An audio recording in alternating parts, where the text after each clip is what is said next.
ట్రైడంలో ఈ బొమ్మలు తీయడం అన్నది ఒక పెద్ద టాస్క్ అనే చెప్పాలి. ఎందుకంటే ఒక్కొక్కసారి వస్తే, ఒక్కొక్కసారి రాకపోవచ్చు. మనం ఏం చేయలేం వాటిలకి. ఎందుకంటే వాడు అలా డిజైన్ చేసుకున్నాడు బేసిక్‌గా. సో, నేనైతే దీన్నొక 4 టైమ్స్ ట్రై చేశాను.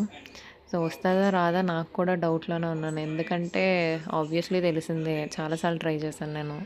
వస్తదా? రాదా? అని ట్రై చేస్తే ఈ బొమ్మ ఏదో కొంచెం వెరైటీగా కనిపించింది. వచ్చే ఛాన్సెస్ ఉందని చెప్పి మా ఆయన్ని కార్డ్ పెట్టమని చెప్పా. సో, పెట్టాక టైమర్ అన్నది స్టార్ట్ అయిపోద్ది. మనం పొజిషన్ చూసుకోవాలి. ఆ హోల్డర్ ఏమో అలా ఊగుతూనే ఉంటుంది. ఒక పట్టాన ఆగదు, చేయదు. సో, కింద చూస్తే టైం అయిపోతుంది. పడతానా లేదా అనేసరికి సడన్‌గా ఏదో ఒకటి ఇంక అవ్వాలి, టైం అయిపోతుందని బటన్ ప్రెస్ చేశా. సడన్‌గా స్టోరేజ్ ఫుల్ అని వచ్చింది. కానీ నేను బొమ్మ అయితే పెట్టేశాను. కానీ వీడియో అయితే రికార్డ్ చేయలేకపోయాను. సో, ఫైనల్లీ నా దగ్గర అయితే పికాచు వచ్చేసింది. I am so happy.